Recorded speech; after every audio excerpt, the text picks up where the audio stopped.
Hi again then guys, and so we've got another GranTurismo 6 top speed build for you today, and as with some of my other top speed tunes for JGTC models, this is a teaser to the review video for this same car in my Tour of Japan series later on today. So this is the Xanavi Hiroto GTR. It's one of the more powerful of the earlier JGTC Skylines, so you want your racing soft tyres. For suspension, we've got the ride height on 60 front and rear, springs to 650 and 1450, or 1650 and 1450, dampers and anti-roll to 4, camber on 2.5, neutral toe as always. For the gearbox, we want an auto setting of 230. We've put first gear to 3.2, then second, third, fourth and fifth all the way to the left, and sixth on 0.700 with a final drive of 3.4. For the diff, same as usual with rear-wheel drive cars, low initial torque to reduce wheel spin off the line, high acceleration and low braking. You want both of your power upgrades of course, and although the mid-range turbo gives you the same power but seems to be better because it's a higher PP and gives you more torque, you definitely want the high RPM turbo if you're looking for pure top speed.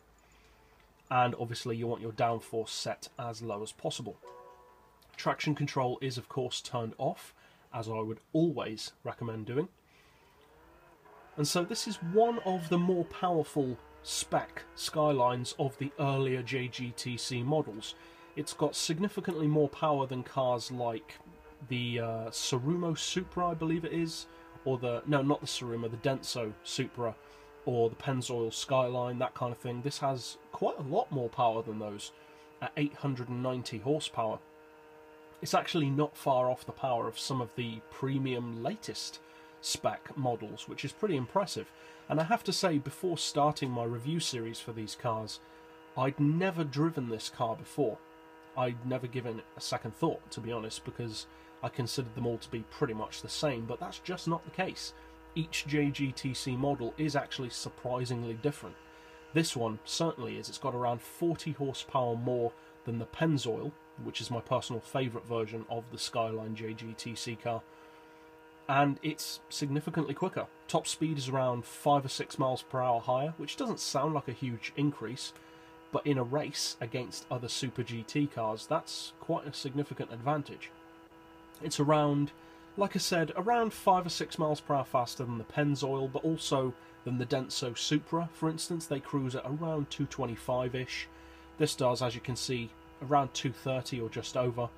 As far as draft potential, you do have a little bit, more than some with these. You should be able to get probably around 245, maybe 250 out of it with draft. So more than, again, more than most JGTCs with draft. If you do need it to do more than that in draft, which I doubt many people will, but if you do, obviously, as always, just extend the final drive a little bit more according to how much draft you plan to use it for. But overall, this is a very good Super GT car. Obviously, I don't want to get into it too much because I'll be doing a review of it later today. But overall, it's a very good car, and it costs the same as any of the other first-generation JGTC Skylines that are on the game. So, it's worth the money, really. So, if you decide to use this tune, obviously I hope you find it fun and, of course, competitive. And if you're new to the channel or just found this helpful, feel free to subscribe. I put out new top speed tunes like this every day for road cars and race cars. And as always, thanks for watching.